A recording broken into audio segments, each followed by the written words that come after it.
आज का हमारा टॉपिक है nature of human resource management, मानव संसाधन प्रबंध की प्रकृति। आज हम जानेंगे कि मानव संसाधन प्रबंध का नेचर या प्रकृति किस प्रकार की है। नेचर या प्रकृति का अर्थ होता है कि किसी भी व्यक्ति, वस्तु या विषय के क्या क्वालिटीज़ हैं, क्या विशेषताएं हैं, उसमें क्या खास बातें हैं, उसका क्या उद्देश्य है, उसका क्या महत्व है। ओवरऑल किसी भी विषय को समझने के लिए उसके नेचर को जानना ज़रूरी होता है। तो आज का विषय है nature of human resource management या मानव संसाधन प्रबंध की प्रकृति। मानव संसाधन प्रबंध की प्रकृति को जानने के लिए यह जानना ज़रूरी है कि मानव संसाधन प्रबंध क्या है। ह्यूमन रिसोर्स मैनेजमेंट किसे कहते हैं? Human resource management is that part of management process which is primarily concerned with human constituents and has objective to utilize their strength to attain the organization's goal by providing satisfaction by their job. मानव संसाधन प्रबंध का वह भाग है जो कर्मचारियों के प्रबंध से संबंध रखता है, जिसका उद्देश्य कर्मचारियों को कार्य से संतुष्टि प्रदान कर उनकी शक्ति का अधिकतम सदुपयोग करके संस्था के निर्धारित उद्देश्यों को पूरा करना होता है।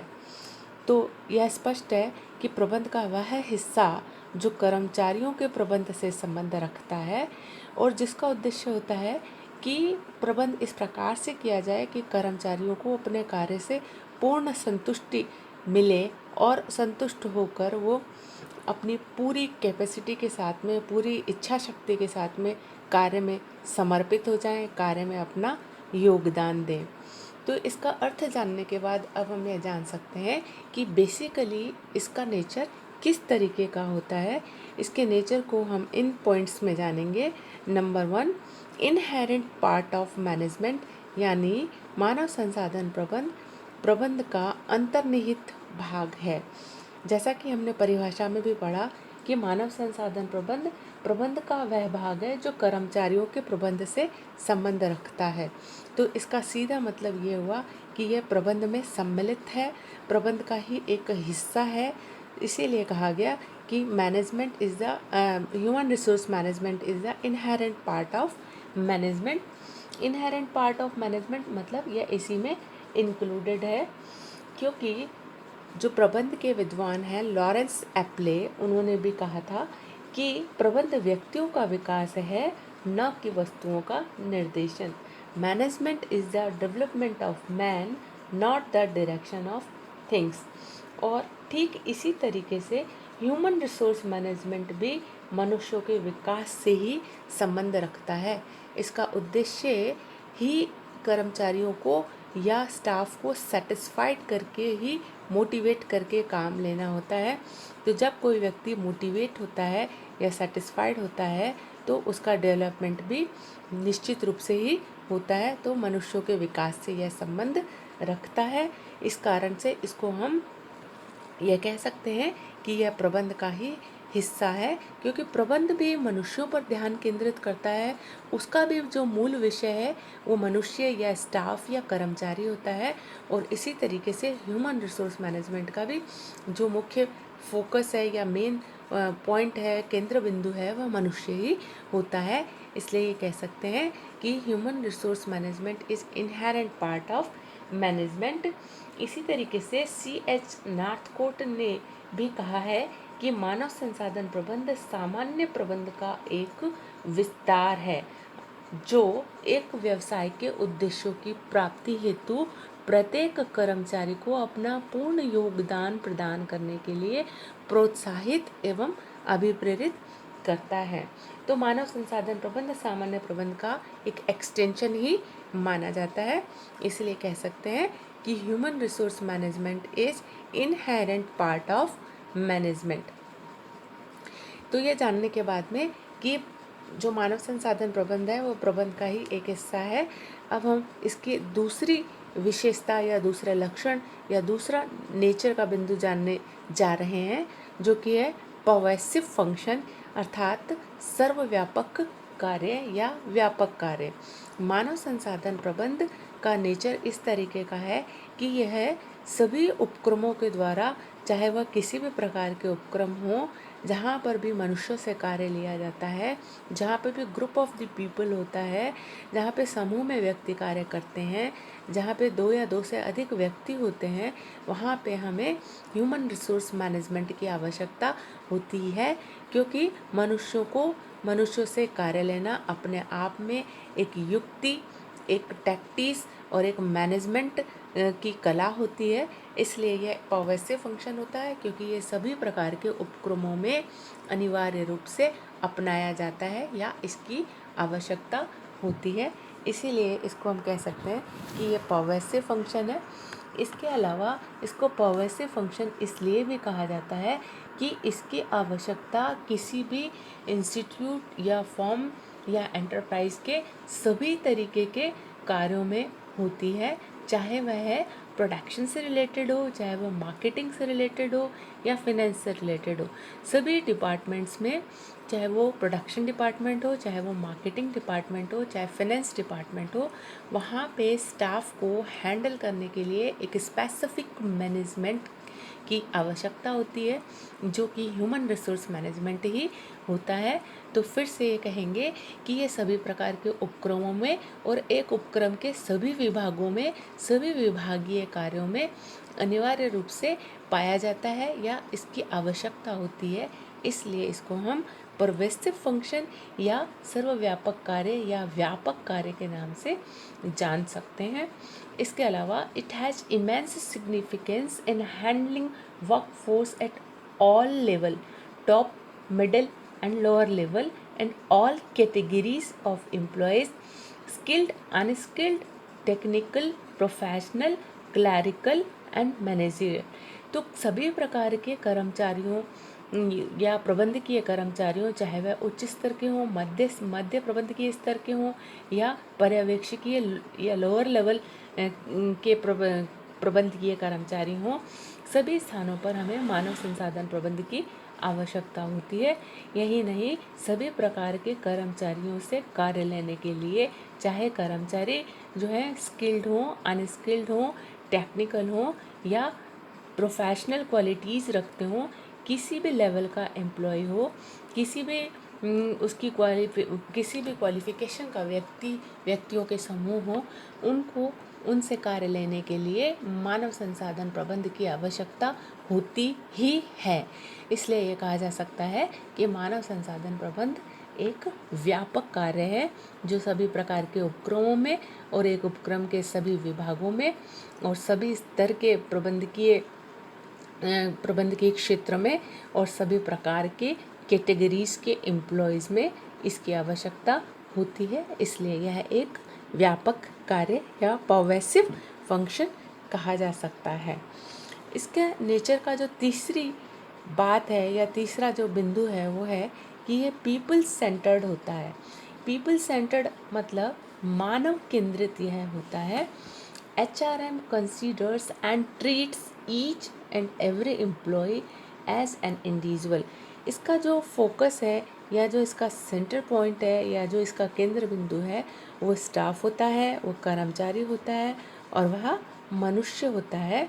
मनुष्यों के द्वारा मनुष्यों से कार्य लिया जाता है और जो स्टाफ है या जो मैन है वो बहुत डायनेमिक होता है, कॉम्प्लेक्स होता है, चैलेंजिंग होता है और उससे कार्य करवाने के लिए हमें विशेष प्रकार के प्रबंध की आवश्यकता होती है। और इस प्रबंध में इस बात पे बल दिया जाता है कि उस स्टाफ को सेटिस्फाइड रख के, उसको मोटिवेट करके, उसको इंस्पायर करके, उसको स्पेसिफिक इंडिविजुअल इम्पोर्टेंस दे के ही उससे काम लिया जा सकता है। तो ये प्रबंध की वह शाखा है जो मनुष्यों से संबंध रखती है या कर्मचारियों से संबंध रखती है और इसके लिए वे हर एक कर्मचारी को विशेष महत्व देती है। तो मानव संसाधन प्रबंध प्रत्येक कर्मचारी को एक विशिष्ट व्यक्ति के रूप में देखता है और व्यवहार करता है एवं उसी के अनुरूप उपयुक्त सेवाएं और कार्य प्रदान करता है, जिससे कि वे अपने कार्य से संतुष्ट रह सके।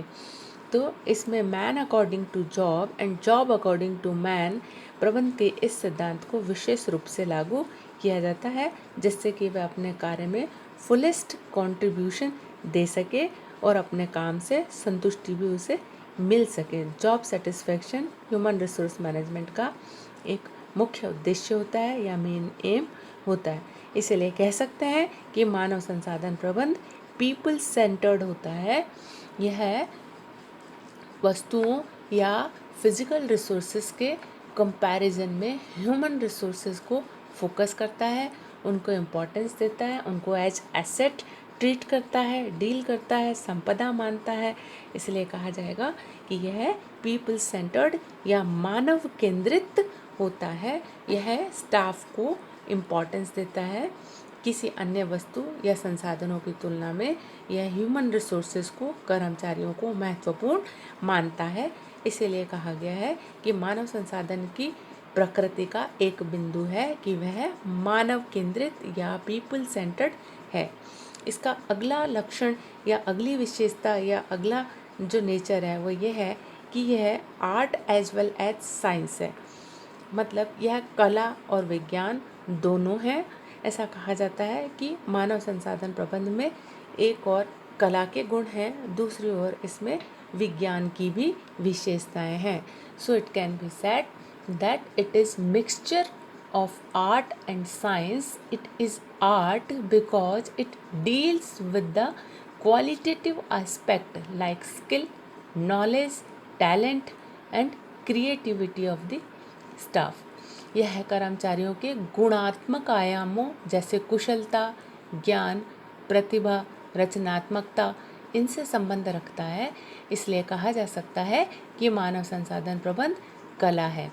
ना वह केवल इनके गुणों से संबंध रखता है बल्कि इन गुणों को पोषण प्रदान करता है यानी बनाए रखता है और साथ ही साथ उनका डेवलपमेंट भी और उनका विकास भी करता रहता है। इसीलिए कहा जा सकता है कि मानव संसाधन प्रबंध एक कला है। मनुष्यों से कार्य लेना जो है कला का क्षेत्र है, क्योंकि किसी भी व्यक्ति को टोटल पर्सन के रूप में समझना, उसकी विशेषताओं को जानना एंड अकॉर्डिंगली उससे कार्य करवाना, उसके स्किल को सही दिशा में यूटिलाइज करना, ये सारे के सारे एक कला की विशेषता की ओर इशारा करते हैं या संकेत देते हैं। तो इस प्रकार कहा जा सकता है कि यह कला है, क्योंकि यह एक एम्प्लॉय के क्वालिटेटिव एस्पेक्ट्स को डेवलप करता है, मेंटेन करता है और साथ ही साथ उसको एनकरेज भी करता है। इसको विज्ञान भी कहा जाता है। Human resource management is science also because of application of different scientific techniques are applied for recruitment, selection, training and development and appraisal and motivation of the workforce. तो किसी भी उपक्रम में जो कर्मचारियों की जो भर्ती होती है या उनका जो सिलेक्शन होता है या जो उनको जो ट्रेनिंग दी जाती है या विकास कार्यक्रम जो आयोजित किए जाते हैं, उन सब में जो है अलग अलग टेक्निक्स को यूज किया जाता है, डिफरेंट साइंटिफिक टेक्निक्स को अप्लाई किया जाता है। इसलिए इसको हम विज्ञान भी कहते हैं। सिस्टमेटिकली इसका प्रेजेंटेशन किया जाता है।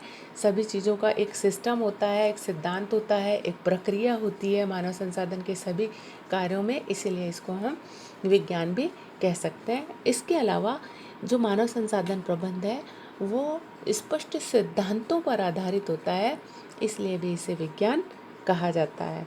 तो यह कहा जा सकता है कि मानव संसाधन प्रबंध की एक जो प्रकृति है वो ये है कि यह कला और विज्ञान दोनों का मिक्सचर या दोनों का संगम है। So human resource management art as well as science.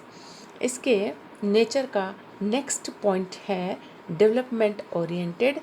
जो मानव संसाधन प्रबंध है वो विकासोन्मुखी होता है। विकासोन्मुखी का मतलब यह हुआ कि यह कर्मचारियों के विकास पर बल देता है, क्योंकि किसी भी उपक्रम का विकास या किसी भी संगठन या इंस्टीट्यूट या फॉर्म या बिजनेस का डेवलपमेंट उसके ह्यूमन रिसोर्स के डेवलपमेंट पर डिपेंड करता है। अगर ह्यूमन रिसोर्स जो है ट्रेंड है, डेवलप्ड है, एफिशिएंट है, कैपेबल है, उनमें बहुत अच्छी कार्यक्षमता है, तब वह अपना बेस्ट कंट्रीब्यूशन दे सकते हैं। किसी भी इंस्टीट्यूट को अपने काम में अपना 100% कंट्रीब्यूशन दे सकते हैं, और इस तरीके से उनके 100% कंट्रीब्यूशन देने से कोई भी ऑर्गेनाइजेशन निश्चित रूप से विकास की ओर अग्रसर होगा। इसीलिए ये कहा जाता है कि human resource management development oriented है। Human resource management is development oriented because it provides suitable training and development program to make the employees competent enough to achieve organizational goal। तो संगठन के लक्ष्यों की प्राप्ति के लिए यह प्रशिक्षण एवं विकास तथा अभिप्रेरण द्वारा प्रत्येक कर्मचारियों की योग्यताओं के विकास से संबंध रखता है। तो इसलिए यह विकासोन्मुखी या डेवलपमेंट ओरिएंटेड कहलाता है, या इसकी एक विशेषता है कि यह उपक्रम के विकास के लिए पहले कर्मचारियों के विकास पर बल देता है। इसके लिए वह right man at the right place की पॉलिसी को अडेप्ट करता है, या अन्य शब्दों में कहें man according job and job according man के प्रिंसिपल को अडेप्ट करता है। उनके लिए मोटिवेशनल प्लान को प्रोवाइड करता है। इसके साथ साथ time to time training and development के स्पेसिफिक प्रोग्राम ऑर्गेनाइज किए जाते हैं। ये सारे के सारे जो एफर्ट्स होते हैं यह ह्यूमन रिसोर्स को डेवलप करने से रिलेशन रखते हैं। इसीलिए ह्यूमन रिसोर्स मैनेजमेंट को डेवलपमेंट ओरिएंटेड कहा जाता है। ह्यूमन रिसोर्स मैनेजमेंट के कुछ और भी विशेषताएं या लक्षण हैं जिनको हम अगले लेक्चर में पढ़ेंगे। Thank you.